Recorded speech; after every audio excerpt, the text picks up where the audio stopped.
तेरे लिए वो है। क्यों तू डरता है, तेरे लिए वो लड़ता है। ना रथ ना घोड़े, ना रथ ना घोड़े विजय दिलाएंगे, जब साथ है मसीहा, जब साथ है मसीहा, जीत हम जाएंगे। हालेलुया प्रभु, धन्यवाद यीशु। राजाओं का राजा प्रभु, हालेलुया। आपके नाम का स्तुति करते हैं राजा, हम आपके नाम का महिमा करते हैं प्रभु। हालेलुया हालेलुया, महिमा के योग्य परमेश्वर, ओ प्रभु धन्यवाद करते हैं राजा, हालेलुया। दिल से करूंगा मैं तेरी स्तुति आराधना, आराधना के योग्य है तू ही मेरे खुदा। दिल से करूंगा मैं तेरी स्तुति आराधना, आराधना के योग्य है तू ही मेरे खुदा। तेरी आराधना, तेरी आराधना, हे मेरे यीशु, तेरी आराधना, तेरी आराधना, तेरी आराधना, हे यीशु मेरे, तेरी आराधना। संकट के समय में तू मेरा दृढ़ गढ़ है, गिरने कभी न देगा, तू मेरी चट्टान है। संकट के समय में तू मेरा दृढ़ गढ़ है, गिरने कभी न देगा, तू मेरी चट्टान है। तेरी आराधना, तेरी आराधना, हे यीशु मेरे, तेरी आराधना, तेरी आराधना, तेरी आराधना, हे यीशु मेरे, तेरी आराधना। तुझको चाहूंगा मैं, तुझको सराहूंगा मैं, तू ही अकेला है खुदा। तुझको ही पुकारूंगा मैं, तुझको चाहूंगा मैं, तुझको सराहूंगा मैं, तू ही अकेला है खुदा।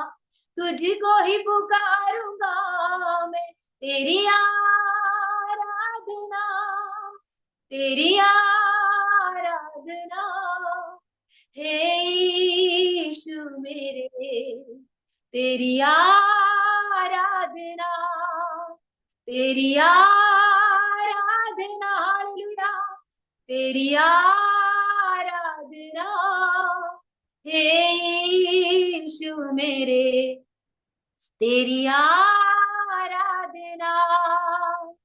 दिल से करूंगा मैं तेरी स्तुति आराधना, आराधना के योग्य है तू ही मेरे खुदा। दिल से करूंगा मैं तेरी स्तुति आराधना, आराधना के योग्य है तू ही मेरे खुदा। तेरी आराधना, तेरी आराधना, हे यीशु मेरे, तेरी आराधना, तेरी आराधना, तेरी आराधना, हे यीशु मेरे, तेरी आराधना। प्रभु आपके नाम का स्तुति करते हैं।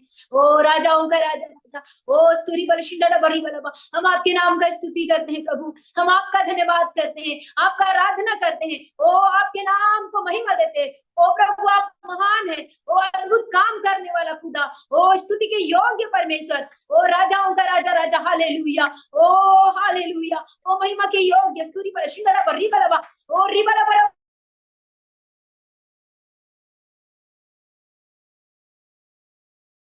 पवित्र पवित्र नाम का स्तुति को महिमा मिले। ओ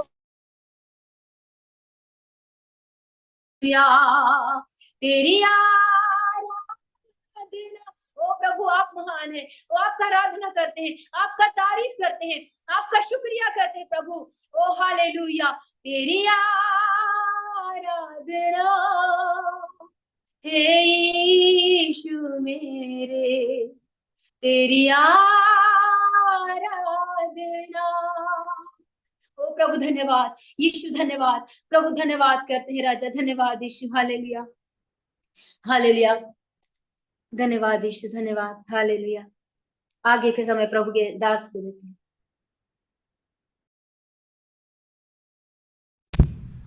थैंक यू प्रभु के दासी को।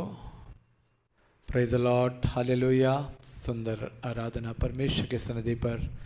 परमेश्वर हमारी आराधना को ग्रहण करे, प्रभु की दासी को बहुतायत से अनुग्रहित करे, और भी गीतों को लिखने के लिए और गाने का वरदान प्रभु और भी अपने दासी को प्रदान करे। हम सब लोग इस बहन के लिए प्रार्थना करेंगे, परमेश्वर के बड़े राज्य के लिए काम आए, हम प्रभु से प्रार्थना करेंगे। धन्यवाद के साथ आइए अपने आँखों को बंद करेंगे, आज की मीटिंग के आशीषों के लिए मिलकर के प्रार्थना करेंगे, और हम प्रभु से विनती करेंगे कि आज की सभा, आज की शाम की सभा हमारे हर एक के जीवनों के लिए आशीष का कारण ठहरे।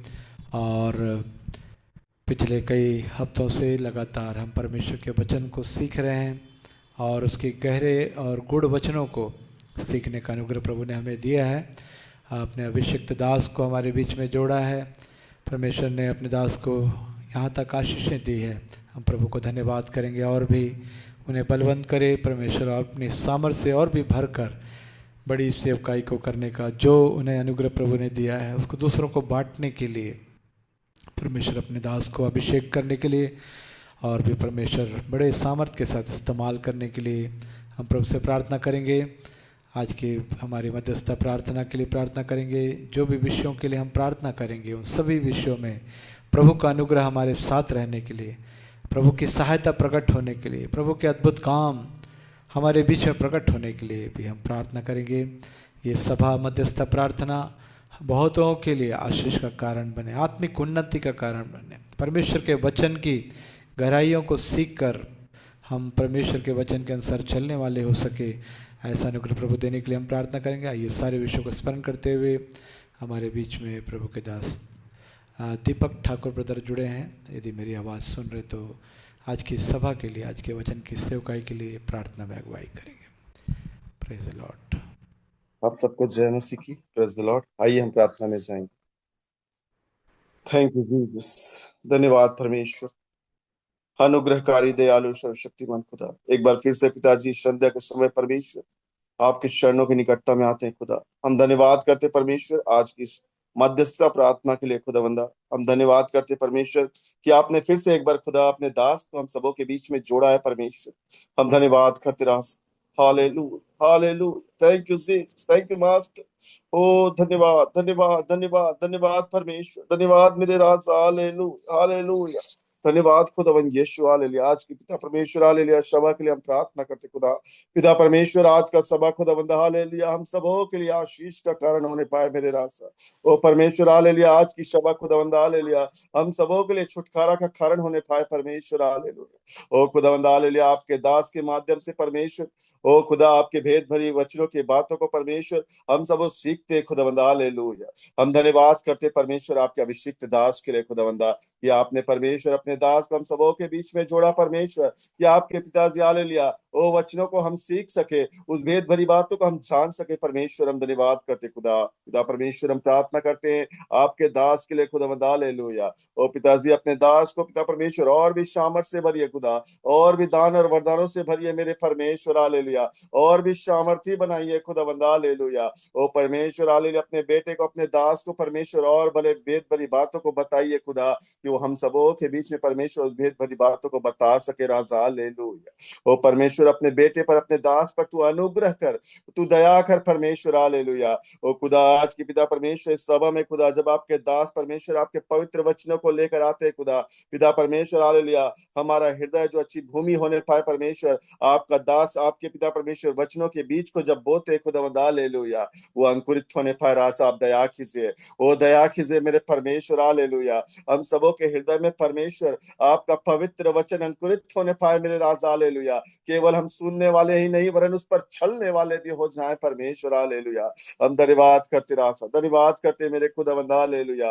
ओ परमेश्वर हालेलुया, आपके बहुत सारे दास खुदावंदा, आपके बहुत सारे लोग खुदा, हालेलुया, इस पिता परमेश्वर जूम मीटिंग में जुड़े हुए खुदा, हालेलुया। उन सबों को भी पिता परमेश्वर हालेलुया अपने वचन के द्वारा आशीष कीजिए खुदा।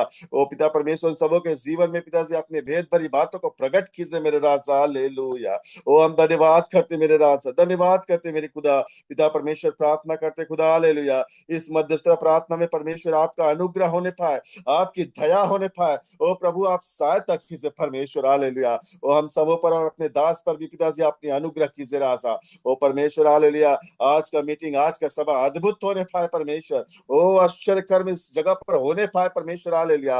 होने दीजिए आज की सभा अद्भुत और आश्चर्य कर्म पिताजी, हालेलुया। ओ परमेश्वर आपके पवित्र वचनों को ओ खुदावंदा हालेलुया और भी भाषा में, ओ पिताजी हालेलुया, भाषा को सीखने में, उस भाषा के पिता परमेश्वर हर एक वचनों को बताने के लिए अपने दास को तू अनुग्रह कर, अपने दास पर तू दया कर परमेश्वर, और भी अभिषेक और भी सामर्थ से तू तृप्त कर परमेश्वर, हालेलुया। इस सारी भाषा की बातों को परमेश्वर, हालेलुया, वो हम सबों को सिखा सके परमेश्वर।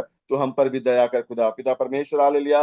होस्ट करने वाले आपके दास को भी तू अनुग्रह कर और दया कर परमेश्वर, हालेलुया। हम धन्यवाद करते मेरे राजा। एक बार फिर से पिताजी इस मीटिंग को, इस सभा को, आपके दास को, प्रत्येक लोगों को आपके अनुग्रह में देते हैं, आपके हाथों में सौंपते हैं परमेश्वर, हालेलुया। सारा आदर, सारा महिमा, सारा जलाल, सारा गौरव, सारा इज्जत आपको देते हैं प्रभु, आपके प्रिय पुत्र यीशु मसीह के सामर्थ्य नाम में मांगते हैं, सुनिए और स्वर्ग से ग्रहण कीजिए पिताजी, आमेन, आमेन, आमेन। आमेन, आमेन। थैंक यू प्रभु के दास को, हालेलुया। आइए परमेश्वर का हम धन्यवाद करते हैं। एक और मंगलवार का दिन परमेश्वर ने हमें दिया मध्यस्थ प्रार्थना के साथ आप सभी के बीच उपस्थित होने के लिए। परमेश्वर ने यहाँ तक हमारी अगुवाई की है और धन्यवाद करते हैं परमेश्वर के दास को जो हमारे लिए अपना कीमती समय हमारे लिए देते हैं। परमेश्वर अपने दास को बहुत ऐसे अनुग्रहित करे। ज़्यादा समय ना लेते हुए हम परमेश्वर के वचन की गहराई में उतरेंगे। हम लोग सब ताली बजाकर प्रभु के दास का हम स्वागत करेंगे। Welcome sir, praise the Lord. बहुत बहुत धन्यवाद।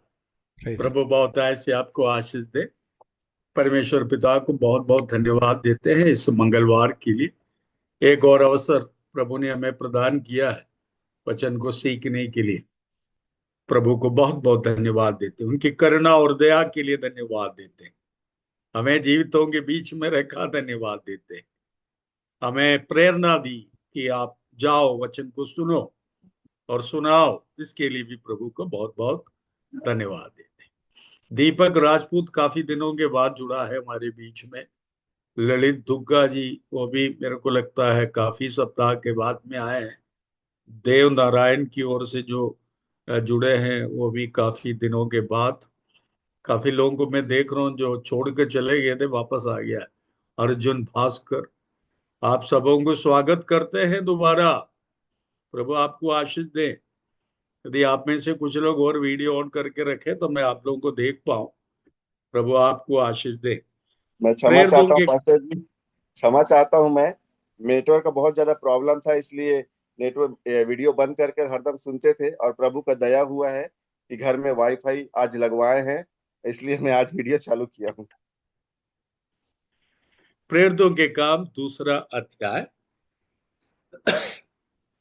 उस 36 37 से पढ़ेंगे। 37, 38, 39, 40 और कुछ पदों को हम पढ़ेंगे। बहुत जरूरी है बाइबल को पढ़ना। प्रेरितों के काम दूसरा अध्याय से ही हमारी शिक्षा, यानी जो आप सुन रहे हैं पिछले कई सप्ताहों से, ये प्रेरितों के काम दूसरा अध्याय से ही आपको बताया जा रहा है। और ध्यान पूर्वक सुनिएगा। आपके पास पेन होना चाहिए, कलम होना चाहिए, नोटबुक होना चाहिए, बाइबल होना चाहिए। भले थोड़ा सा देर लगे यानी टाइम और लगे, लेकिन आप लोग पूरा सुन के जाइएगा। कई लोग नए नए आए हैं, छोड़ के आए हैं, तो सबको स्वागत भी करता हूं और तैयारी के साथ में बैठिएगा। प्रेरितों के काम दूसरा अध्याय, उसका 36 से लेकर के कुछ पदों को पढ़ रहा हूं। यदि कोई पढ़ सकते हैं, जिनका नेटवर्क का प्रॉब्लम नहीं है वो पढ़े, अन्यथा मैं खुद स्वयं पढ़ूंगा। नहीं तो मैथ्यू सर पढ़ सकते हैं या और कोई पढ़ सकते हैं। अतः अब इसराइल का सारा घराना निश्चित रूप से जान ले कि परमेश्वर ने उसी यीशु को, जिसे तुमने क्रूस पर चढ़ाया, प्रभु भी ठहराया और मसीह भी। तब सुनने वालों के हृदय छिद गए और वे पतरस और शेष प्रेरितों से पूछने लगे, हे भाइयों, हम क्या करें? पतरस ने उनसे कहा, मन फिराओ और तुम में से हर एक अपने अपने पापों की क्षमा के लिए यीशु मसीह के नाम से बपतिस्मा लें, तो तुम पवित्र आत्मा का दान पाओगे, क्योंकि यह प्रतिज्ञा तुम और तुम्हारी संतानों और उन सब दूर दूर के लोगों के लिए भी है, जिनको प्रभु हमारा परमेश्वर अपने पास बुलाएगा। उसने बहुत और बातों से भी टेढ़ी जाति से बचाओ हमें। और आगे पास्टर जी। हाँ, पढ़ते जाइए, पढ़ते जाइए। ओके। अतः जिन्होंने उसका वचन ग्रहण किया, उन्होंने बपतिस्मा लिया, और उसी दिन 3,000 मनुष्यों के लगभग उनमें मिल गए, और वे प्रेरितों से शिक्षा पाने और संगति रखने और रोटी तोड़ने और प्रार्थना करने में लवलीन रहे। बस बस।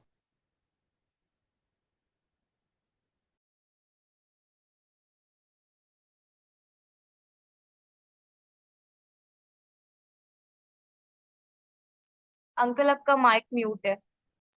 Very sorry, very sorry. आप जीवित है और आप मुझे बहुत ध्यान से देख रहे हैं, सुन रहे हैं। आपको बहुत बहुत धन्यवाद। ऐसा मुझे ठोका करो कि मैं गलत बोलता हूं तो ठोको, अगर वीडियो ऑफ हो जाते हैं तो ठोको, है ना? तभी मैं ही सुधरूंगा, नहीं तो फिर गड़बड़ हो जाएगा। प्रभु आपको आशीष दे। और मैं ये बोल रहा था, मसीही जीवन का आरंभ प्रभु यीशु मसीह को ग्रहण किया, कलीसिया में सम्मिलित हुआ। कैसे मसीह जीवन का आरंभ होता है? आरंभ अंत नहीं है, याद रखिएगा। मैं कई सप्ताह बताया हूं, मसीह बनना आरंभ है। एक लंबी यात्रा आपको तय करना है। कुछ लोग बहुत जल्दी यात्रा समाप्त करके उतर जाते हैं और कुछ लोग लंबी दूरी का यात्रा तय करते हैं, है ना? उदाहरण के लिए अपन भिलाई से एक जमाने में बस में बैठते थे रायपुर आने के लिए, बहुत पहले, है ना? और उस समय ट्रेन वगैरह कम होता था, तो भिलाई से बैठते थे तो इतना भीड़ लगती थी, इतना भीड़ लगती थी, तो किसी भी प्रकार घुस घास के अंदर घुस जाते थे। लेकिन वो फुटबोर्ड में खड़ा रहना पड़ता था, अंदर घुसने का जगह नहीं मिलता था। मैथ्यू सर को याद होगा, अंदर घुसने का जगह नहीं मिलता, तो वो तो डंडी रहती है ना, रॉड रहती, उसको झूल के खड़े रहते थे।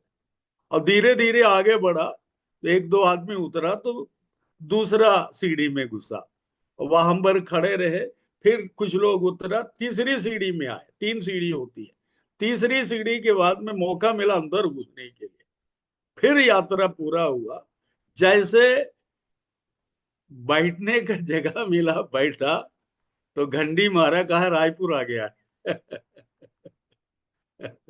बड़ी मुश्किल में बस में चढ़ा, झूलते रहे, एक एक सीढ़ी पायदान रख के अंदर घुसा। थोड़ी देर विश्राम करने के लिए बैठना चाहा तो क्लीनर बोलता है कि आपका जगह आ गया है, उतर जाए।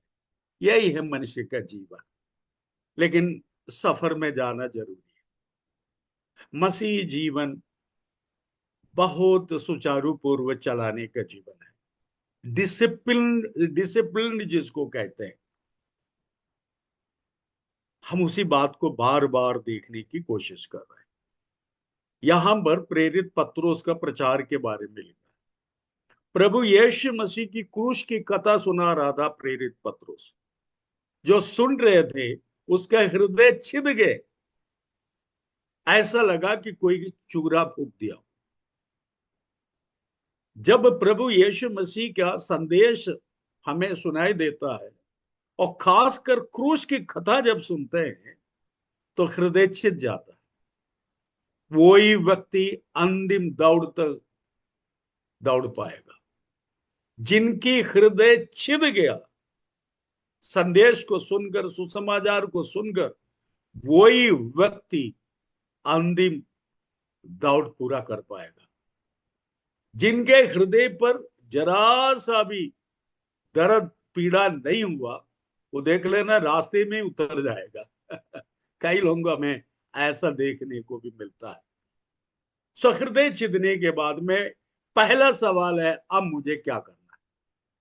देख लीजिएगा, जब एक व्यक्ति सुसमाचार सुनकर उनका हृदय छिद गया, तब मुंह खोल के पूछते हैं, अब बताइए मुझे क्या करना है? तो प्रेरित पत्रोस कहने लगता है, पहला उसने कहा मन फिरावो। दूसरा उसने कहा प्रभु यीशु मसीह को अंगीकार करो, हृदय से विश्वास करो और मुंह से अंगीकार करो। हृदय से विश्वास करने के द्वारा आप धर्मी ठहरा जाएंगे, मुंह से अंगीकार करने के द्वारा आपका उद्धार हो जाएगा। ये दूसरी बात हो गई। तीसरी बात पत्रोस ने कहा बपतिस्मा ले लो। चौथी बात पत्रोस ने कहा टेढ़ी जाति से अलग हो जाना। जो पहले पाप करने के लिए दौड़ता था, दोस्ती यारी निभाने के चक्कर में बहुत सारी बातों को करते थे, पुरानी रीति रिवाजों में जो नुकसान देही था या परमेश्वर के वचन के अनुकूल नहीं था, इन सब बातों से अलग हो जाओ बोले, टेढ़ी जाति से अलग हो जाओ बोले। इसके बाद वो कहने लगा संगति रखा करो और प्रेरितों से शिक्षा प्राप्त किया करो। ये 5वां सीढ़ी है। पहला अगर नहीं लिखा हो, पहली बार आए हो, फिर से मैं दोहरा रहा हूं उसको। पहला मन फिराना, दूसरा प्रभु यीशु मसीह को अंगीकार करना, तीसरा बपतिस्मा लेना, चौथा टेढ़ी जाति से अलग हो जाना, पांचवा प्रेरितों की शिक्षा प्राप्त करना। आज प्रेरितों की शिक्षा के बारे में आपको बताना चाहूंगा, आप लोग एक एक करके लिखिएगा। पहली बात, इन 7 बातें एंट्री क्लियरेंस कहते हैं। एंट्री क्लियरेंस का अर्थ क्या होगा? कोई हिंदी जानने वाले, वो बेटी कहाँ चली गई घनिष्ठा? आज नाराज होके चली गई क्या? है? हाँ है। एंट्री क्लियरेंस का अर्थ क्या होता है? एंट्री का अर्थ क्या है? प्रवेश। ऐसा समझिए प्रवेश परीक्षा। एमबीबीएस के लिए, इंजीनियरिंग के लिए सब एंट्री क्लियरेंस होता है ना? उसको अपन क्या कहते हैं? एंट्री क्लियरेंस कहते हैं। वो सिलेबस नहीं है, पढ़ाई शुरू नहीं हुआ, पढ़ने के लिए आरंभ कर रहे हैं, उसके पहले जो परीक्षा होता है उसको पास होते हैं। आपको समझाने के लिए कर रहा हूं। ये 7 बातों को आप लिख के रखिएगा, ये प्रवेश परीक्षा के समान है। ये 7 बात आपके जीवन में यदि नहीं है तो आप आपकी यात्रा ही शुरू नहीं किया। अगर ये 7 बात हो चुकी है तो आप निश्चिंत हो जाइएगा कि आपकी यात्रा शुरू हो चुकी। इसके बाद में आपको मैं स्ट्रक्चर बताता हूं, कलीसिया का स्ट्रक्चर। स्ट्रक्चर को हिंदी में क्या कहेंगे? स्ट्रक्चर को क्या कहेंगे? ढांचा। ढांचा है ना, ढांचा बना करके खड़ा करते हैं ना अपन। तो ढांचे में फाउंडेशन होता है। फाउंडेशन को क्या कहते हैं? नींव। नींव बनाना पड़ता है पहले, नींव के ऊपर बिल्डिंग खड़ी होती है। मतलब फाउंडेशन होता है, स्ट्रक्चर होता है, सुपर स्ट्रक्चर होता है। वो किसी दिन उसके विषय में अपन विस्तार से कहेंगे। नींव में 40 पत्थर है, 40 पत्थर है। ये किसने बताया? प्रभु यीशु मसीह ने बताया। आप पूछेंगे कहा? मत्ती सुसमाचार 5, 6, 7, जिसको पहाड़ी उपदेश कहते हैं। इसको क्या कहते हैं? पहाड़ी उपदेश। लिख के रखिएगा आप लोग। अगर मैं ज्यादा स्पीड में हूं तो मेरे को ठोकिएगा, धीरे से कहेंगे। Number 1, entry. एंट्री क्लियरेंस, प्रवेश। प्रवेश होने के बाद में आपको मैंने बताया पहले नींव डालता है। आपको याद है? इधर देखिएगा, आपको याद है प्रभु यीशु मसीह ने कहा इन बातों को करने वाला मकान बनाता है। किसमें? किसमें? किसमें? रेत में है? चट्टान पर। चट्टान पर। दो किस्म की मकान बनाने वाले के बारे में कहा। एक अपनी मकान का फाउंडेशन रेत में बनाया, दूसरा अपना मकान का नींव चट्टान पर किया। दोनों पड़ोसी है। एक ने घर बनाया, नींव डाला रेत, नींव डाला चट्टान पर। तूफान आया, जोर बरसात हुआ, जिसका हेलो जिसका मकान रेत में बना हुआ था धराशायी हो गई, गिर गई, बर्बाद हो गई। बैंक से लोन लेकर के बनाए थे, सब खत्म। लेकिन बाजू वाले के घर स्थिर है। कारण क्या है? वो चट्टान पर बनाया। हालेलुया। कई मसीहों को, ईसाई जिसको कहलाते हैं, आपको दिखाई देगा जिसका मकान गिर चुका है। कारण क्या था? उसने रेत पर खड़ा किया था अपना मकान।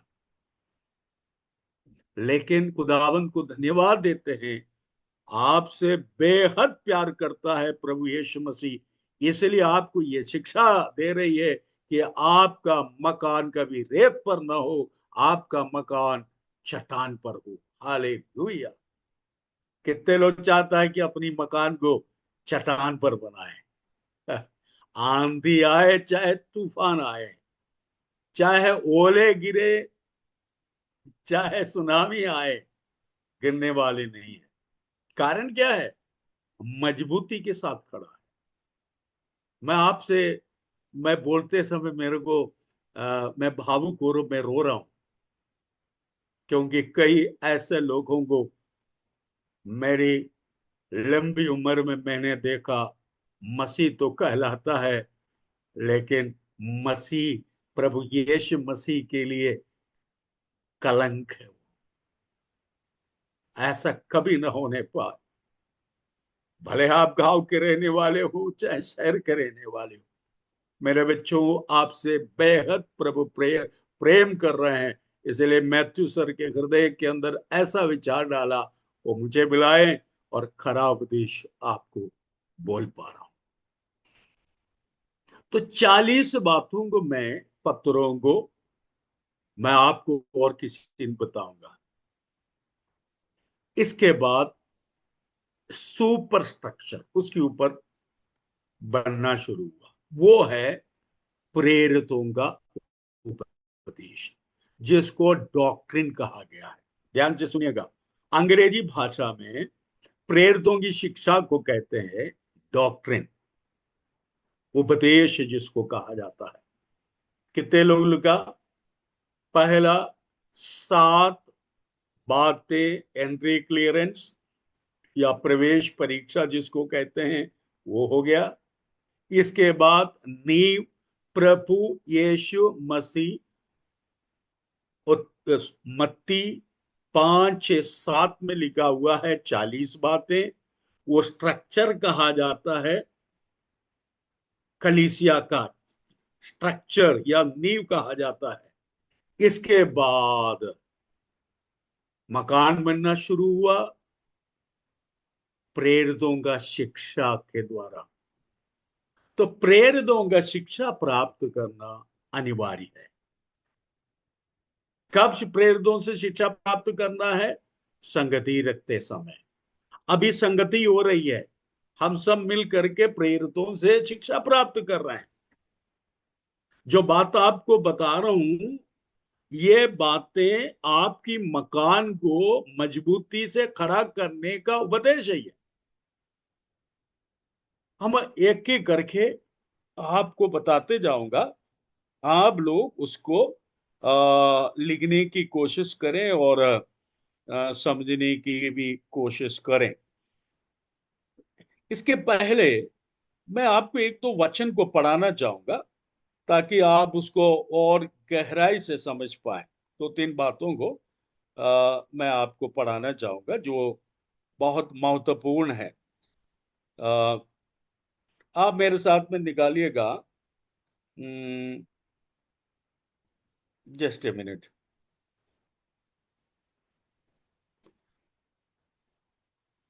पहला थिस्सलुनीकि निकालिएगा आप।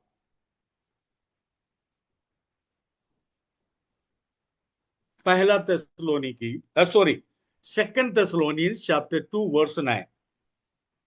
दूसरा थिस्सलुनी दूसरा अध्याय का 9वां पद। मैं भी आपके साथ निकाल रहा हूं इसलिए टाइम लग रहा है। दूसरा थिस्सलुनी, उसका कौन सा अध्याय मैंने कहा? दूसरा अध्याय। और कौन सा पद मैंने कहा? 9वां पद। 9वां पद। ध्यानपूर्वक सुनिएगा, ये पद जो पढ़ूंगा और बहुत ध्यान से आप लोग इसको अंडरलाइन करके रखिएगा। लिखा है, उस अधर्मी का आना शैतान के कार्य के अनुसार सब प्रकार की झूठी सामर्थ और चिन्ह और अद्भुत काम के साथ होगा, और नाश होने वालों के लिए अधर्म के सब प्रकार के धोखे के साथ होगा, क्योंकि उन्होंने सत्य के प्रेम को ग्रहण नहीं किया जिससे उनका उद्धार होता। 11वां पद। और इसी कारण परमेश्वर उनमें एक भटका देने वाली सामर्थ्य को भेजेगा ताकि वे झूठ की प्रतीति करें, और जितने लोग सत्य की प्रतीति नहीं करते वरन अधर्म से प्रसन्न होते हैं, सब दंड पाएं। अब मैं आपको एक बात बताऊं, आप लोग आश्चर्यचकित हो जाएंगे। क्या परमेश्वर किसी को धोखा देगा?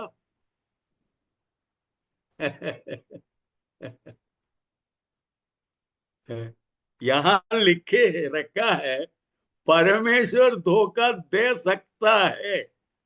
किसको? जो सत्य पर विश्वास न करके अधर्म के पीछे दौड़े रहते हैं, उनके लिए ये बहुत खतरनाक वचन है। हमेशा अपन कहते हो ना, घोड़ी सिलाओ, घोड़ी सिलाओ, घोड़ी सिलाओ, लेकिन दूसरा चेहरा भी जान लीजिए परमेश्वर का।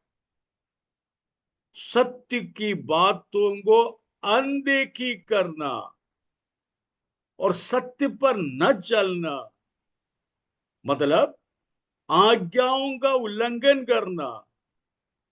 कितने बार समझाया, इसके बावजूद तो सुधारने का नाम नहीं ले रहे हैं।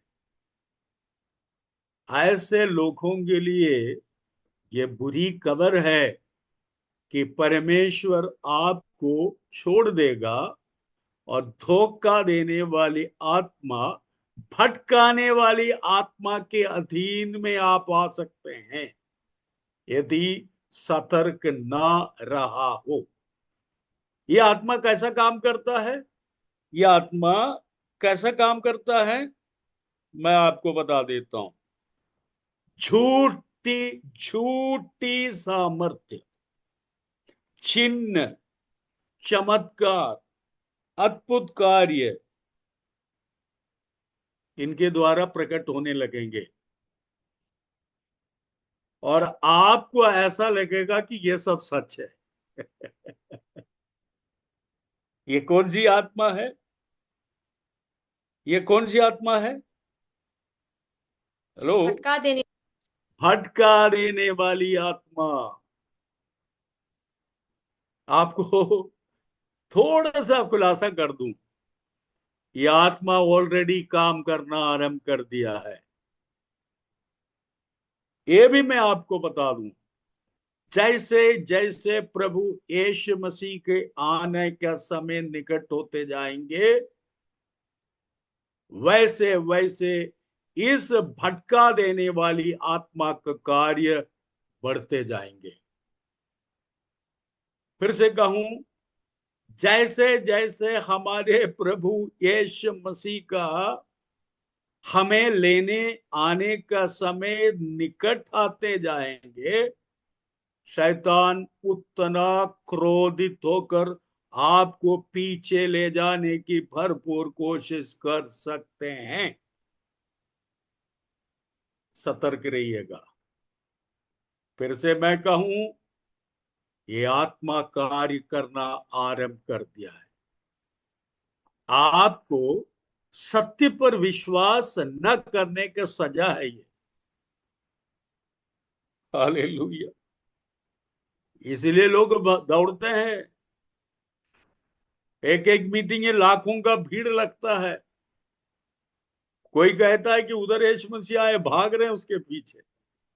कोई कह रहे कि यहां पर चंगाई सभा हो रहे, वहां भाग रहे हैं।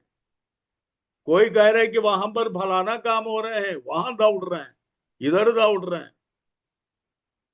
तुम्हें दौड़ा दौड़ा कर ऐसा थका डालेंगे कि आखिरी में तुम्हें ऐसी ऐसी दुर्दशा में ले जाकर के ये छोड़ देंगे, वहां से वापस आना मुश्किल हो जाएगा।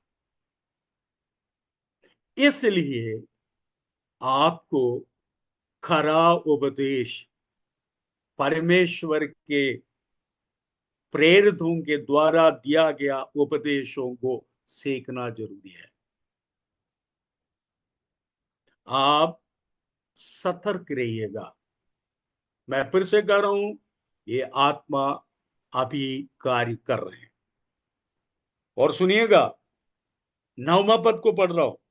उस अधर्म का आना, शैतान के अधर्मी का आना, शैतान के कार्य के अनुसार, आप लिख के रखिए, सब प्रकार की झूठी सामर्थ, मतलब सच्ची सामर्थ्य भी है, झूठी सामर्थ्य भी है। लिख के रखिएगा। आप एक सच्चे विश्वासी होने के नाते आप प्रभु से प्रार्थना करिएगा, प्रभु यह सच्ची सामर्थ पवित्र आत्मा के द्वारा या झूठी सामर्थ शैतान के द्वारा मुझे बताएं। हेलो? दुकान में जाते हैं, हमारे नातियों को लेकर, जूस का डब्बा उठाता है, बिस्कुट का डब्बा उठाता है, वो तुरंत दौड़ के मेरे पास आके पूछता है, अपचा बोलते हैं मुझे, ग्रैंडपा चेक करो एक्सपायरी तो नहीं हुआ। बिस्किट का डब्बा हो, जूस का डब्बा हो, कोई भी ऐसी चीज खरीदते हैं, बच्चे होशियार हो गया है, वो बुजुर्गों से पूछता है कि ये ऐसा तो नहीं है एक्सपायर हो चुका हो फिर हमको बेच रहे हैं। बच्चों में इतना अक्ल आ गया, तो मुझे सुनने वाले मसीह जनों, आप में भी इतना अक्ल होना चाहिए, सामर्थ्य को देकर पहचाने ये झूठी सामर्थ्य है कि पवित्र आत्मा के द्वारा सही सामर्थ्य है। कितने लोग प्रार्थना करेंगे इसको पहचानने के लिए? इसको कहते हैं डिसर्नमेंट ऑफ द स्पिरिट कहते हैं। क्या कहते हैं इसको? डिसर्नमेंट ऑफ द स्पिरिट, मतलब आत्मा की परख का, आत्मा की परख का गिफ्ट। गिफ्ट को हिंदी में क्या कहते हैं? वरदान। ये आपके पास होना चाहिए। बाकी कोई वरदान आपको मिले चाहे ना मिले मेरे साथ बोलिए देवनारायण जी, बोलिए मेरे साथ में, कहो, और कोई वरदान मुझे मिले चाहे ना मिले, प्रभु जी मुझे ये वरदान दे दीजिए, मैं आत्मांग और सामर्थ्य को पहचान पाऊं। कारण ये आपके जीवन के साथ खिलवाड़ है। अगर आप पहने पहने ललित दुर्गा जी सुनो, ये जीवन के साथ बड़ा खिलवाड़ है। ये नरक और स्वर्ग की फासला इसी में है। ये नरक और स्वर्ग की फासला इसी में है। आप उठा लिए जाएंगे नहीं उठा लिए जाएंगे इस पर निर्भर है। अपनी बीवी समझकर दूसरे बीवी के साथ चले जाएंगे, भयंकर मार पड़ेगी, नहीं पड़ेगी, है ना? कई लोग ऐसा करता है। मैं और आप तो दुल्हन हूं, मैं और आप दुल्हन है। प्रभु को धन्यवाद दीजिए। आगे बढ़ता हूं। ये ऐसा झूठा और ऐसा चिन्ह आपको दिखाएंगे, ऐसे अद्भुत काम आपको दिखाएंगे, आपको लगेगा ये ओरिजिनल है, आपको लगेगा ये ओरिजिनल है। इसलिए आपको मैं आज से उपदेश क्या है, कौन कौन सा उपदेश है, लिखना शुरू कर दीजिए। उपदेश नहीं, केवल सब्जेक्ट बताऊंगा और आपको एक एक करके इस पर सीखना है, ये जानना जरूरी है ना? अपन आगे बढ़ते हैं। एक एक पद को और आपके लिए पढ़वाता हूं। दूसरा तिमोथी उसका तीसरा अध्याय का 16 पद। दूसरा तिमोथी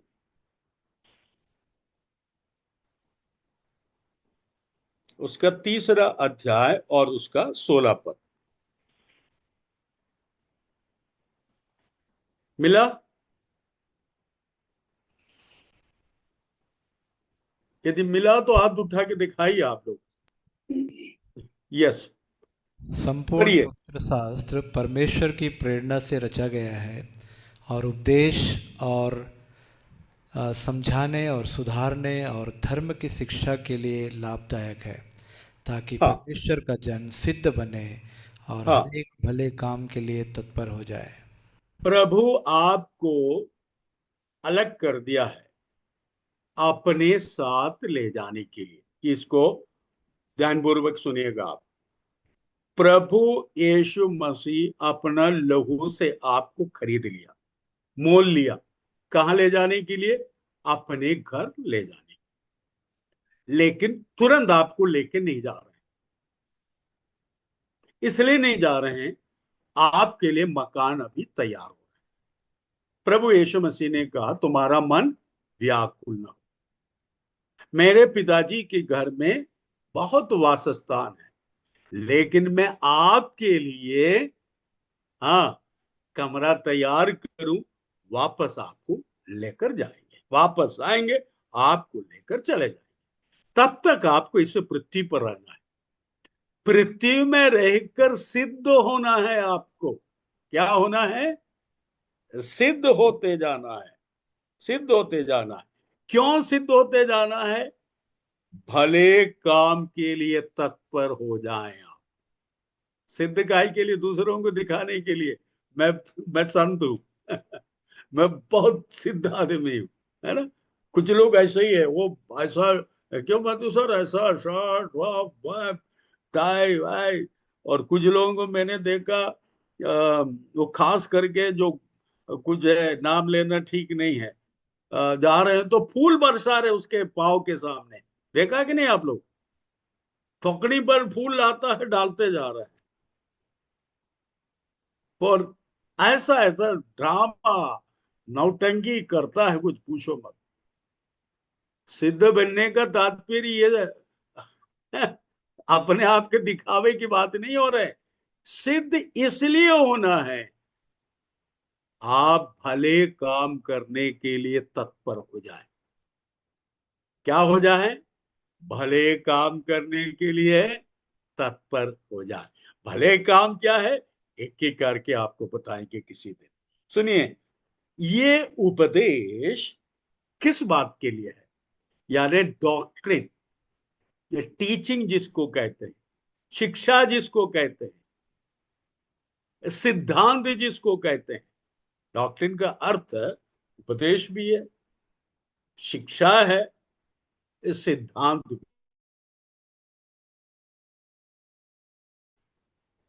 हेलो, सिद्धांत भी है। और ये क्यों दिया जाता है? नंबर वन, समझाने।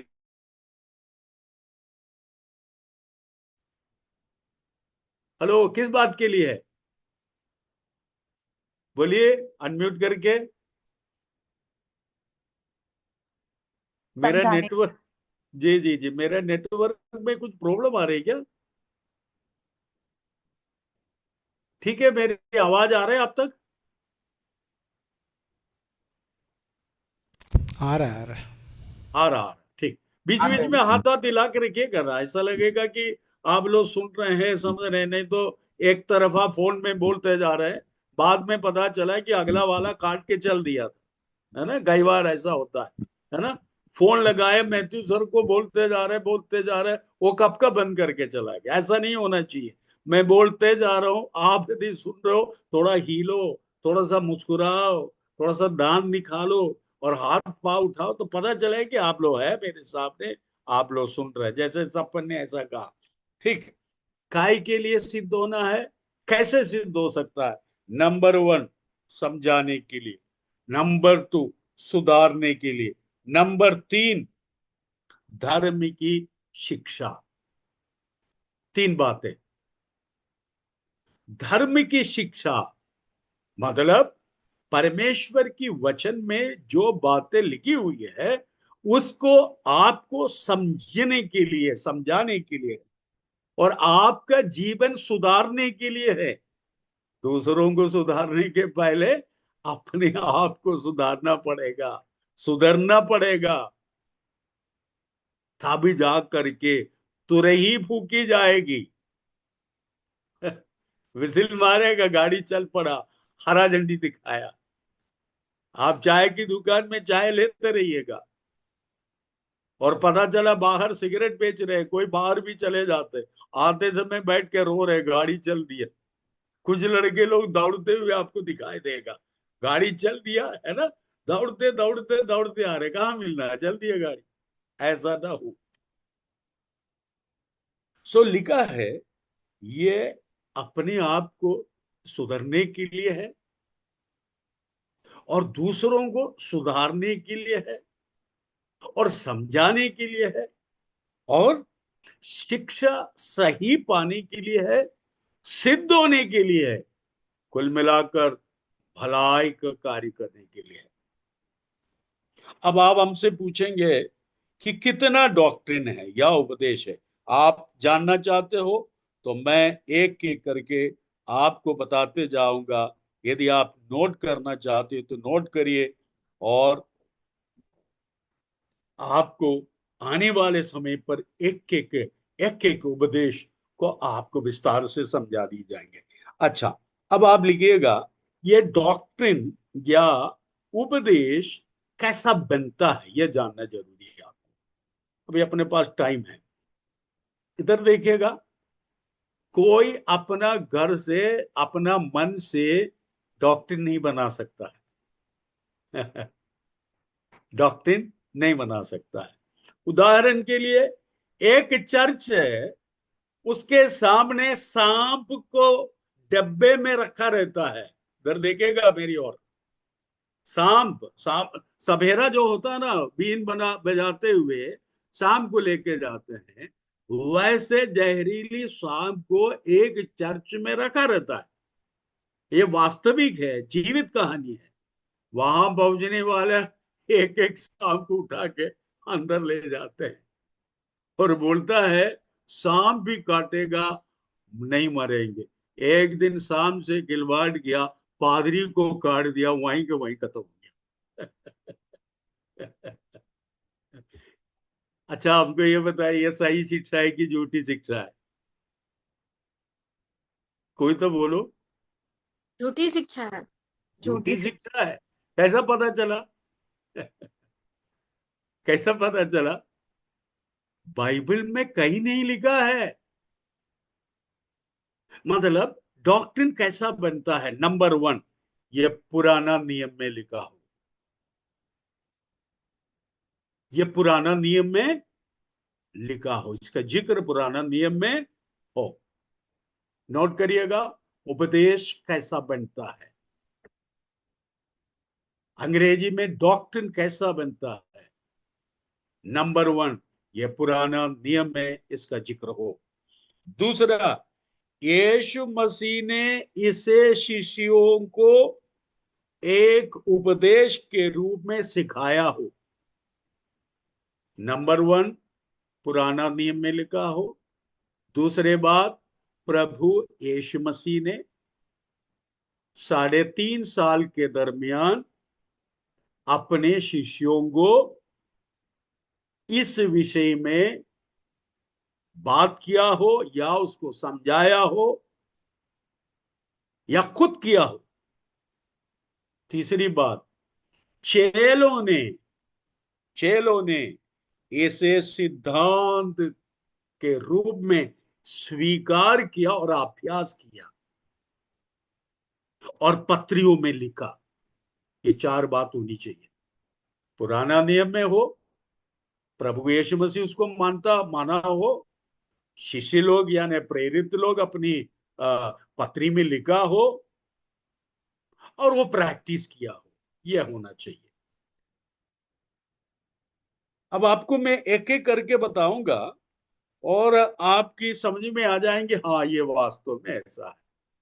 डॉक्ट्रिन ऑफ फादर गॉड, पहला उपदेश है पिता परमेश्वर के संबंध में। लिखिए आप, इसको कहते हैं डॉक्ट्रिन ऑफ द फादर, मतलब पिता परमेश्वर के संबंध में उपदेश।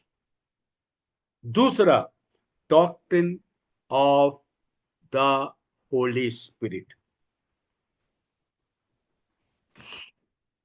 पवित्र आत्मा के संबंध में। तीसरा, प्रभु यीशु मसीह के संबंध में, doctrine of son of God. चौथा, द डॉक्ट्रिन ऑफ ट्रिनिटी,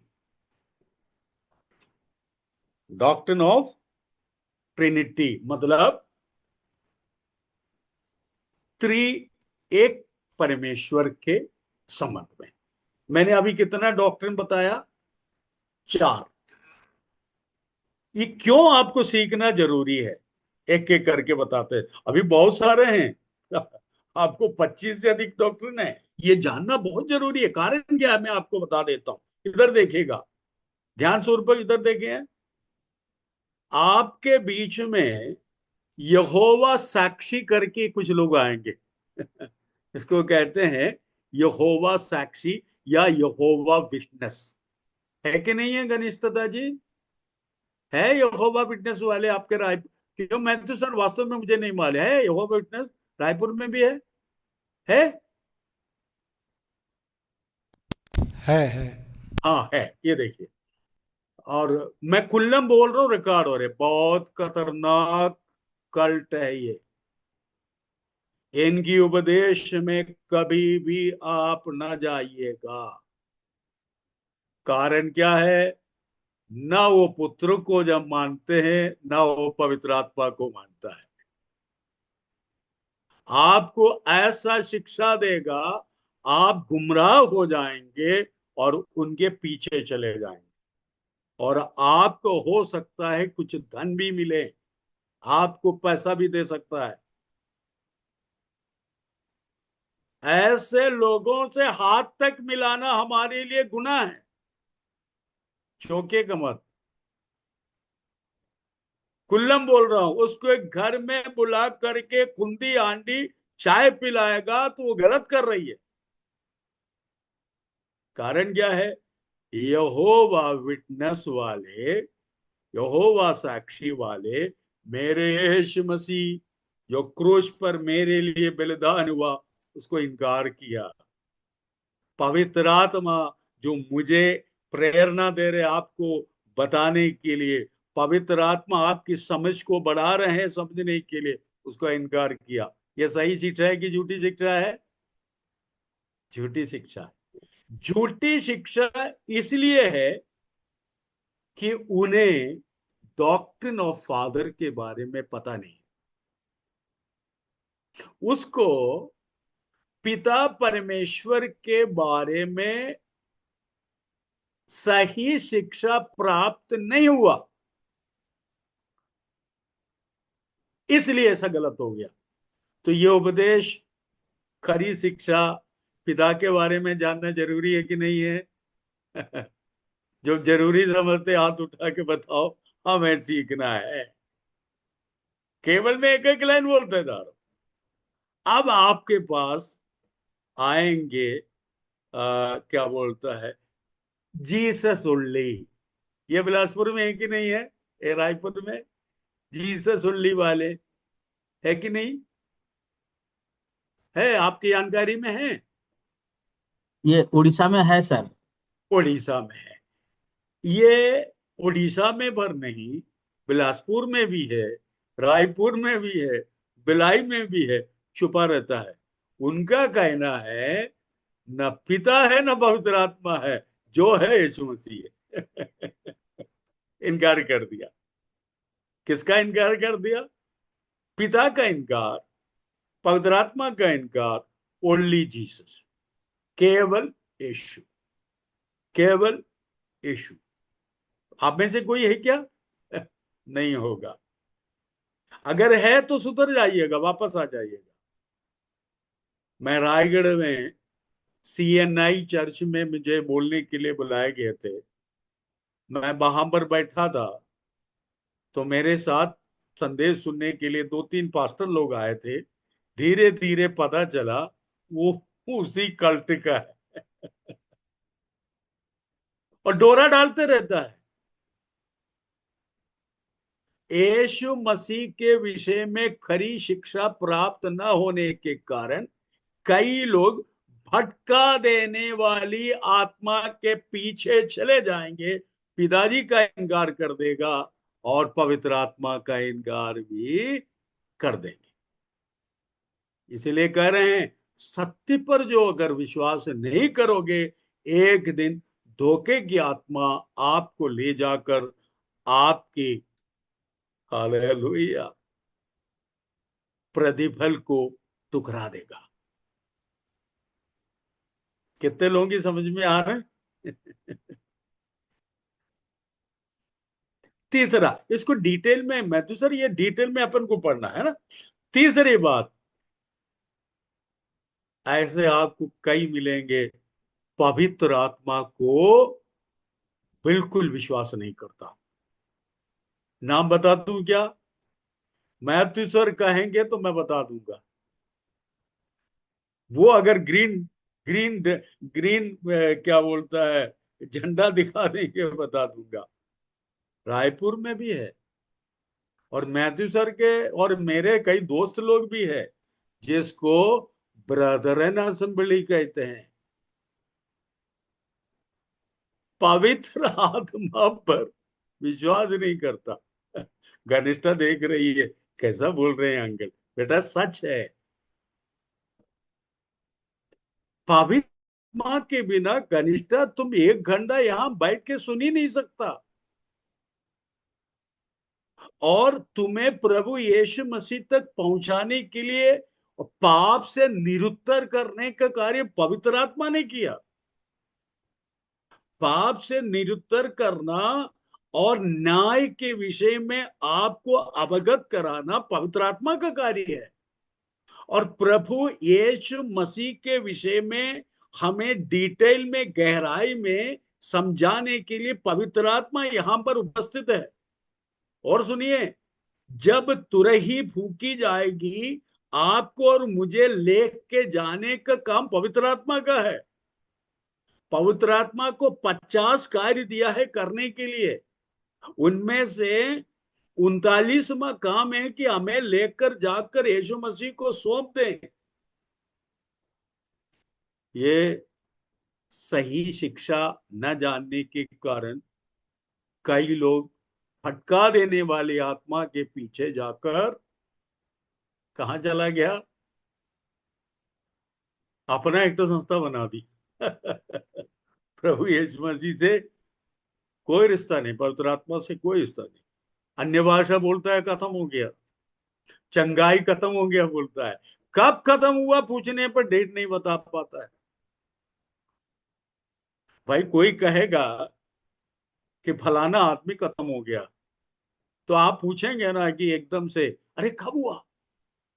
आपको यदि कोई अरे वो केटी राजन था ना, वो खत्म हो गया है ना, तो आप पूछेंगे ना अरे वो आदमी भला था, भला बोले चाहे खराब बोले, अरे कब हुआ पूछेगा कि नहीं पूछा। यानी जो चीज खत्म होता है उसकी एक तारीख होता है। अब ये बोलता है अन्य भाषा खत्म हो गया, चंगाई खत्म हो गया, भविष्यवाणी खत्म हो गया। पूछते हैं कि भाई कब खत्म हुआ, तारीख तो बता दो, सन तो बता दो। ये नहीं बता पाएंगे। मतलब आप सीधे सीधे पवित्र आत्मा के कार्य को ठुकरा दे रहे हैं। आप सीधे सीधे पवित्र आत्मा के कार्य को ठुकराने का मतलब आप ऐसा पाप करिए जिसका क्षमा नहीं हो सकता है। क्योंकि बाइबल में लिखा हुआ है पवित्र आत्मा के आग को न बुझाना। लिखा है कि नहीं लिखा। अब doctrine of Trinity, doctrine of Trinity को हिंदी में क्या कहेंगे गरिष्ठा, रजनी? ट्रिनिटी को क्या कहेंगे? त्रिएक परमेश्वर। त्रिएकता। त्रिएकता। त्रिएकता का अर्थ क्या हुआ ललित दुका जी? त्रिएकता का अर्थ क्या हुआ बोलिए। हंसने से काम नहीं चलेगा जी, आपको उत्तर भी देना पड़ेगा। हम लोग आज आपके सामने स्ट्राइक करेंगे अगर उत्तर नहीं देंगे। नहीं तो हाथ उठा के बोले निमेर से नहीं बन रहे, आप ही बताओ, बोलो ऐसा। वेरी गुड, हाथ उठा लिया। अब उनको बता देता हूं। पिता से पुत्र को अलग नहीं कर सकता, पुत्र से पवित्र आत्मा को अलग नहीं कर सकता। पिता पुत्र नहीं है, पुत्र पवित्र आत्मा नहीं है, पवित्र आत्मा पिता नहीं है और पुत्र पवित्र आत्मा नहीं है। हेलो, बट तीनों एक है। फिर से कहूं, पिता पुत्र पवित्र आत्मा। मेरे दीवाल को आप लोग देख पाएंगे क्या? मैं अगर ऐसा मुड़ूं तो आप लोग देख पाएंगे क्या? देख रहे हैं? मेरे हाथ दीवाल पे जा रहे हैं, आप लोग देख पा रहे हैं? देखिएगा, ये ये ये ये ये ये दिख पा रहे हैं आप? ये त्रिकोण है, पिता पुत्र पवित्र आत्मा, पिता पुत्र पवित्र आत्मा। पुत्र पवित्र आत्मा नहीं है, पिता पुत्र नहीं है, पवित्र आत्मा पुत्र नहीं है। आपको सब ठीक तो मैं बता दूं, कुछ लोग बोलता है यहोवा परमेश्वर ही यीशु मसीह है। गलत शिक्षा। कुछ लोग कह रहे हैं पवित्र आत्मा मतलब परमेश्वर का आत्मा, यहोवा का आत्मा। गलत शिक्षा। फिर से कहूं, कुछ लोग बोलता है जब स्वर्ग में था तो पिता था, पृथ्वी पर आए तो पुत्र बना, फिर वापस स्वर्ग में चला गया, फिर पिता बन गया। मतलब हमारा परमेश्वर बहुरूपिया है। हमारा हमारा परमेश्वर क्या है? हेलो, क्या है? उनकी नजर में बहुरूपिया है, मतलब गिरगिटान का स्वभाव है, लोगों को देखकर अपना रूप चेंज कर देता है। समझ में आ रहा है? क्यों दीपक राजपूती यानी गिरगिटान है।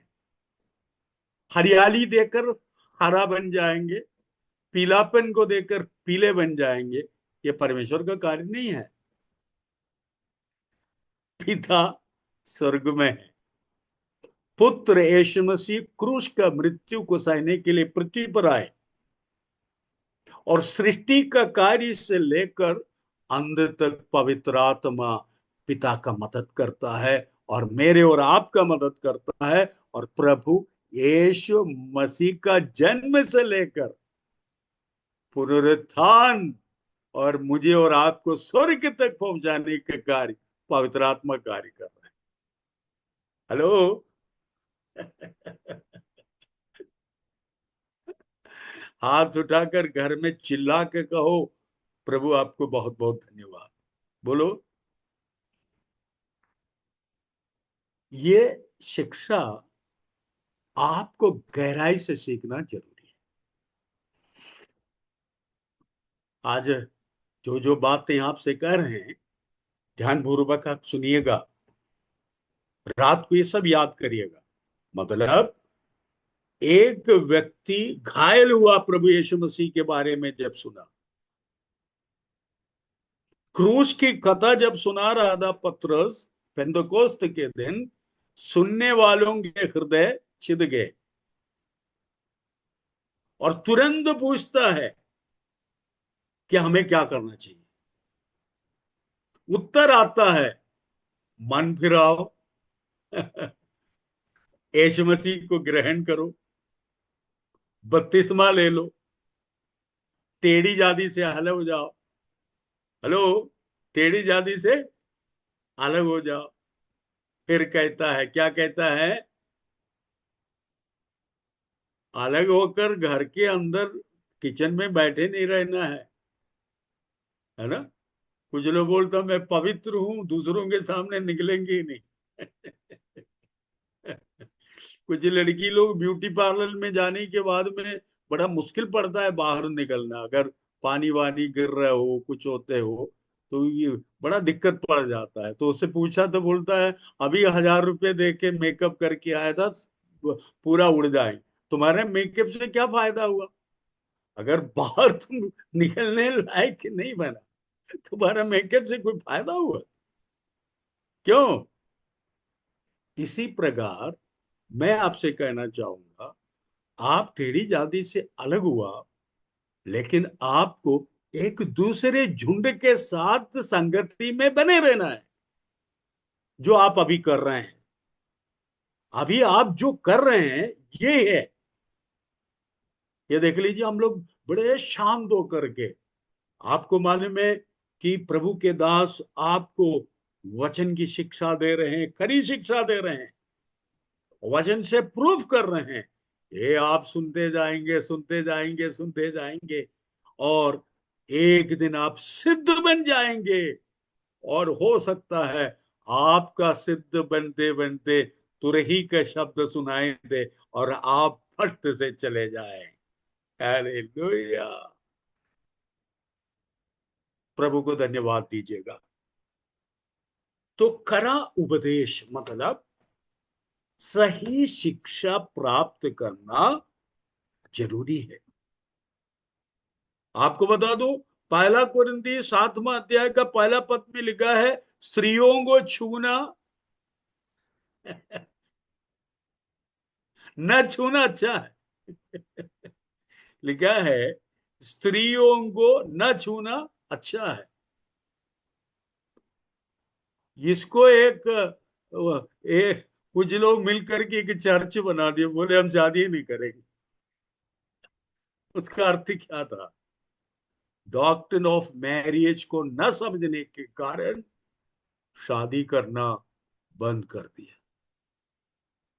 शादी करना, शादी से रोकने लगा। सो डॉक्ट्रिन को समझिएगा आप, उपदेश को समझना जरूरी है। अपन ने देखा पिता के बारे में एक उपदेश है, उसको न समझने के कारण आपके पास चाय पीने के लिए गवाह विटनेस आएंगे, दो टूक जवाब दीजिएगा ये खरी शिक्षा नहीं है, सही उपदेश है, हम तो एक परमेश्वर पर विश्वास करते हैं। तीन परमेश्वर पर नहीं। कुमार रावटे जी सोच रहे कि तीन परमेश्वर है। ना ना ना, तीन परमेश्वर कहाँ हुआ? एक है, एक ही परमेश्वर है, पिता पुत्र पवित्र आत्मा। तीनों को एक दूसरे से अलग नहीं कर सकता। इसको कहते हैं द डॉक्ट्रिन ऑफ ट्रिनिटी। ऐसा करके हम सिद्ध बन जाएंगे। और सब लोग हाथ उठाकर थोड़ी देर प्रभु को धन्यवाद दीजिए। सभी लोग मुंह खोलिए, यदि उठ सकते हैं तो उठिए, और घुटने में आ सकते हैं तो घुटने में आइए, खड़े हो सकते हैं तो खड़े हो जाइए और प्रभु को धन्यवाद देना शुरू करिए। हालेलुया। आपकी मुंह खोलिएगा और प्रभु को धन्यवाद दीजिए और कहिए, प्रभु आपके आने में यदि देरी है, हम एक एक उपदेश को गहराई से समझना चाहते हैं। धन्यवाद दीजिए और प्रार्थना करना शुरू करिए। पिता परमेश्वर को धन्यवाद दीजिए, पुत्र यीशु मसीह को धन्यवाद दीजिए, पवित्र आत्मा को धन्यवाद दीजिए। मैं पवित्र आत्मा का धन्यवाद देता हूँ प्रभु। इस प्रकाशन के लिए आपको धन्यवाद देते हैं प्रभु। हम कभी भी धोखा देने वाले आत्मा, भटका देने वाले आत्मा के पीछे न जाने पाए प्रभु जी। वो झूठे सामर्थ्य को प्रकट कर सकता है, झूठे चिन्ह और चमत्कार को प्रकट कर सकता है, लेकिन हम सत्य पर विश्वास करते हैं, सत्य मार्ग पर चलना चाहते हैं। जो आपने शिक्षा दिया, आपने जो उपदेश हमें सिखाया, उस उपदेश को तामे रहने में हमें सहायता कर। सभी लोग मुंह खोलिए और प्रभु से प्रार्थना करिए, प्रभु सही शिक्षा को हम तामे रहने में हमें सहायता कर। प्रभु आपने अपने लहू से मुझे मोल लिया है, आपने मुझे खरीद लिया है, अपना संतान बना लिया है। यह सौभाग्य में प्राप्त हुआ है प्रभु।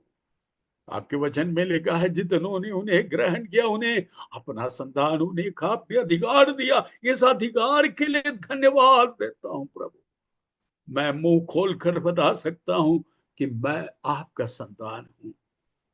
धन्यवाद देते हैं इस प्रकाशन के लिए, इन शिक्षाओं के लिए धन्यवाद देता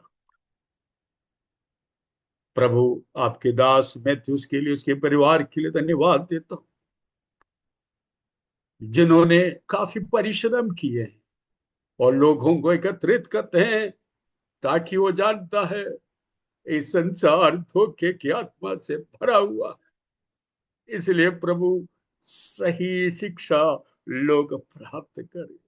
धन्यवाद देते उस परिवार को आशीषित। प्रभु जी, आज जितने लोग मुझे सुना, आपको सुना है, और जितने लोग आज दंडवत की आपके सामने घुटने टेके हैं, सब पर दया करना प्रभु। ये बच्चे कभी भी भटकने ना पाए, धोखे के पीछे दौड़ने ना पाए प्रभु। शायद और प्रभु जी, इनमें से कोई बीमार हो, प्रभु यीशु मसीह के नाम से वो चंगे हो जा। इनमें यदि कोई भी किसी क्लेश में है, परेशानी में है, दुख में है, कष्ट में है, प्रभु जी मैं विनती करता हूं उनके जीवन से उसे दूर कर प्रभु जी।